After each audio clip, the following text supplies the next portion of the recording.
gintiere e informal employment kata informal sector. Jogo mabende iwacho kanyo no ndike tije mag apisi michulo dwe ka dwe. Gine manyalo bedo ni giwinjo pek ahinya kalore ni ijuogi kacha omenda mar ot, wantiere kanyo kod NSSF, wantiere kanyo kod NHIF kachiel kod pay maduto nyaka sani koro kelo pek ahinya.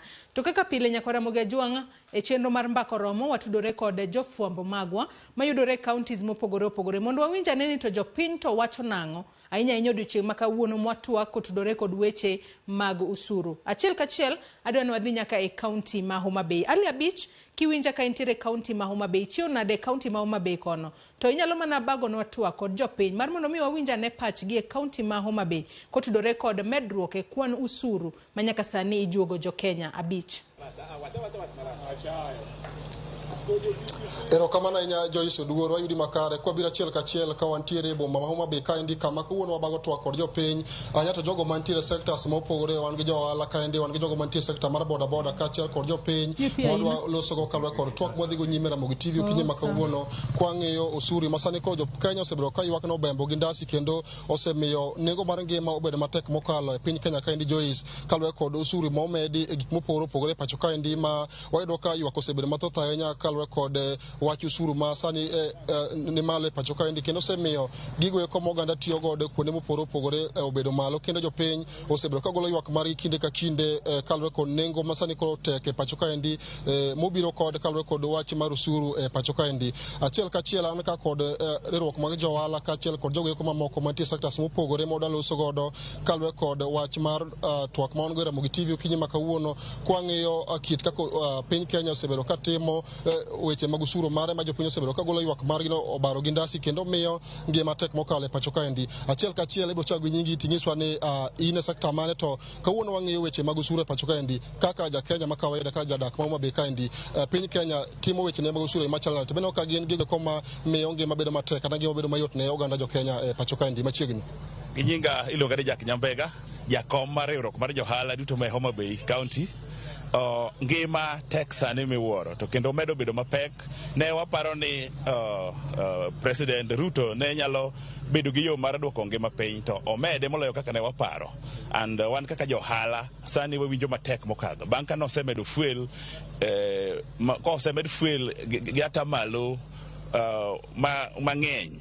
Sani yudo ni kaya mondo ng'ato dhi owar mwandu ne machopogo kama use bei sani odhi nyadi bich nikech kiyudo kata ka ng'ato dwa dhi waro rech igolo iomo mbita mondo mi ochope Homabay itiyo gi pesa mang'eny makoro kikete to ohala miyudo onge. Kidwa dhi omo joma uso lewni kowuok odhi omo Nairobi mondo mi ochope Homabay mouse pesa motiyogo ng'eny moloyo makoro onge ohala moyudo kata matin. Omiyo sani wadak matek miwuoro. Wapenjore kama wabete ni to gik mitimogi biluwo chike nikech waparo ni onego bed ni jowa mane County Assembly kata National Assembly onego bed ni gisewuok oko ma ging'iyo ni gigi mitimo ne bitime koluwo chik. Waneno ka en e tok chik. And wan kaka jogo matimo hala kata jogo makoro winjo matek e Kenya ka wang'iyo ni wanyalo resolve ng'anyo maduong' kaka jopiny moko terwa gi ng'ato ne wadhi wang'any. En kama wabiro gike ne wabiro dwaro ni wang'any mondo wang'i ratichwa wayudi. Erokamano ahinya bende an kaka achiel kuom japiny kacha kane ginyigi to ng'isa ni pachi nang'o kalore kod wach mar usuru. Bende no ka piny Kenya usuru mijuo gik mopogore opogore inyo jopiny koso ere ka osebedo nyaka ne jatend piny Kenya donje loch. Ani luongani Labista ana e dho Shivlinka ariemba pike town kata ka ng'iyo mos ka chieng' no mano lande no kana chiew to nobuoga kata an to ka ng'iyo mos nawinjo ka Gachagua wacho ni ka itie company to wuon company nitie ng'iso ni kok iketo shares magi to company nyaka bingo gi oko to sechunowa mondo mi koro ng'ogwa oko ni ma Ruto nokelo pikipiki moko kama ichaja winjo ni gin electronics gi geche mag electronics koro ogo oriembo pikini wagi oko e barabara mag fuel gi geche wagi indirect kodwa mang'iso wan ok odwar gigi koro wan waseyena piko neno wadwa mana tiyo kode kokele but gimang'eyo next time de chuno wasana mondo wanen matut wang' ne apani koyombo wato wadhi ng'anyo kech ok wabiye mondo wachak wanoe but ngima to ni matek lakini koro gisani mandamano ok dwa luongi nikech ng'ani ok biwinjo wach mandamano ni gimonyalo timo en wadhi mbele gi tijwa higa bich tin wadwa gole uru oko ko mana kamane ke chokwa biye gi maisha ngane kendo se kawe MP wok oloko jouda te kurango mudu en na kuro election e morito kapok awi adhi ng'ama chielo kaka ng'ano ino mantie sekta mar boda boda en ang'o mineno ka inyowa ahinya sekta ni kaluwore kod weche mag osuru ma jo-Kenya osebedo ka ywago ni nitie malo e pacho ka?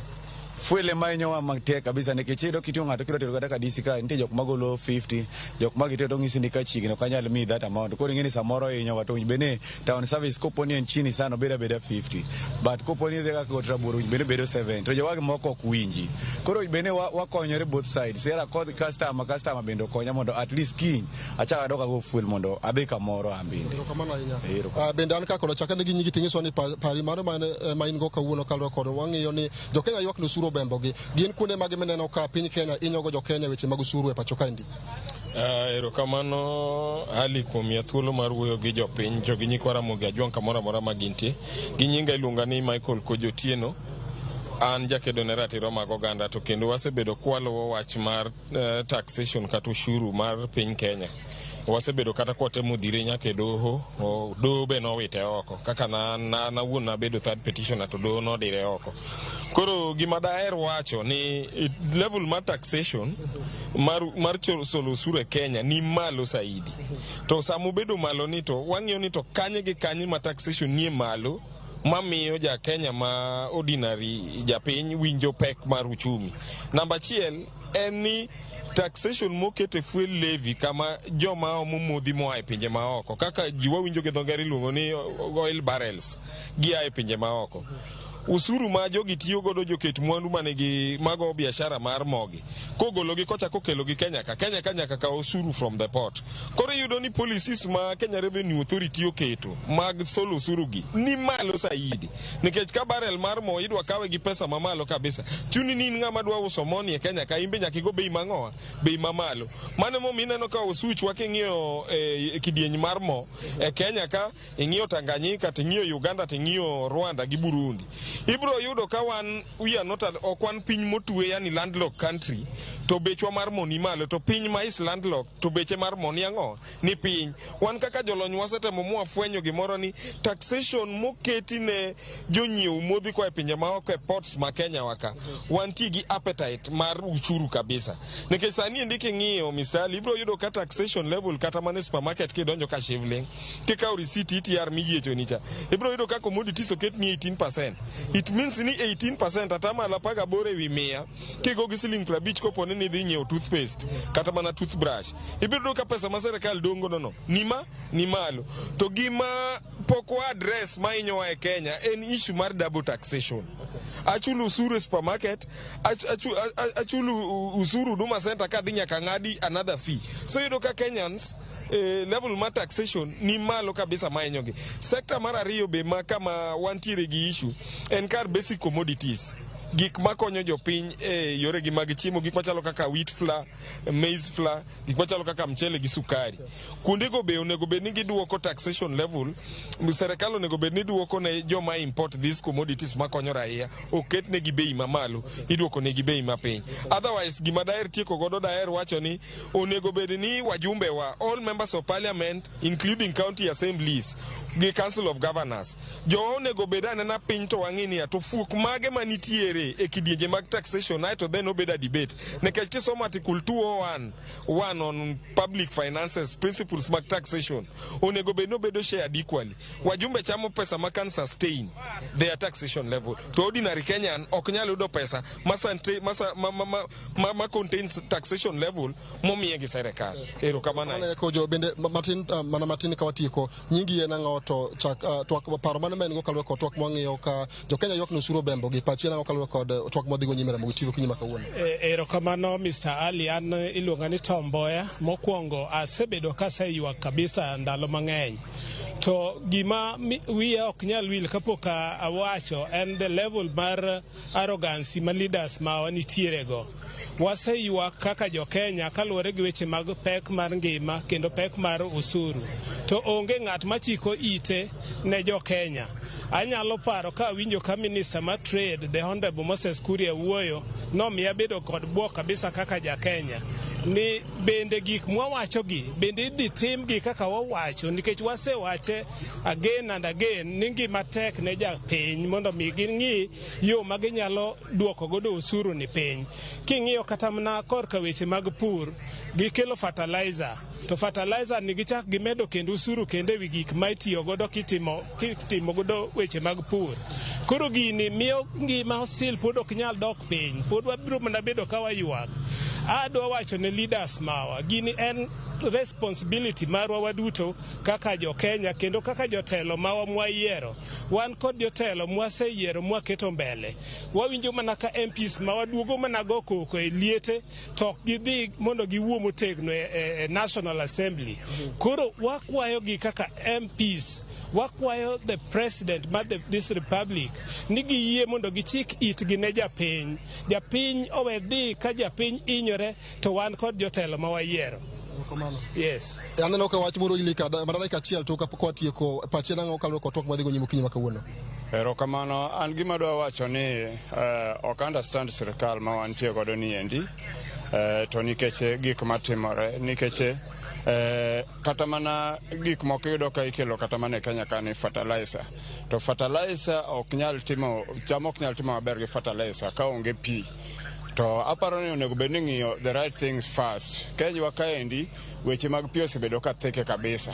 Kaso king'iyo kendo wach mar ariyo, wantie gi gimoro dams moko mane kunyo kaka Kimwarer gini gono wawinjo ni pesgi ocham turi, weche pesago nogik kanye mondo gigo duoge wang'e mondo weche mag pur odhi e wang'e. Kenya ka wang'e maber ni nitie kata mana discoveries mosetim mag oil, to discoveries motim mag oil gi ok wane gima oil gi konyowa godo, be ok wawinj kata mana weche gi gin gi lala. Koro wadwa ni mondo wang'e adier mar sirkandwa ni. To mogik, wan kaka jotend johala wadwa wachonu ni johala osebedo ka pushwa mondo mi waket gi e ndara. To waneno ka koro sani wadwa ng'iso jakom ni mondo mi obedi mondo koro wawuog wan ka jogo kawo action immediately. Mogik adwa wuoyo e gimoro miluongo ni public participation. Ok wanyal chung okinyi to yudo ka nengo gik moko osemedore and fuel comedy everything omedore. Thank you so much. Joyce Oduor mano Mbaka ne wanachiel kachiel kod jopiny county ma Homabay kaendi ka gigolo pache kalwe ko twak madhigo nyimo kinyi makawuono ka chutho to wang'iyo wach ma jo Kenya ywago no osuru obambo gi ndasi kendo winjo ka thoth joge ko maloso go ywak kalwe kod weche mag osuru mani malo e pacho kaendi mage wacho ni osemiyo ngima obedo ngima tek tweta e pacho kaendi. Joyce ka kamano tabro duoke achiel kachiel ka studio mara mondo dhi kod nyime gi twak ma odhigo nyimo kinyi makawuono ka wan obro dhi nyime kod luwo moko kuom weche manyien ma wan godo e county kaendi mwabro miyo joneno mag Ramogi TV ko chopo saa 7 kod odhiambo makawuono. Joyce. Erokamano ahinya Ali Abich ka intiere kaunti ma Homabay kono. Wawinjo paro maleo kowuok kuom jopiny e kaunti ma Homabay ka gin bende gimedo mana chwalo ng'ur margi kotudore kod medruok e kwan usuru ma nyaka sani koro sirkal ma pacho kae omedo matamra ginono giloso kanyo bende kotudore kod wechego mag double taxation. Bende wabro bedo kwa twak kod jolony wantiere godo e studio kinyi makawuono. Nyakore Ramogi in bende anyisi ni kamoro amora mineno kinyi makawuono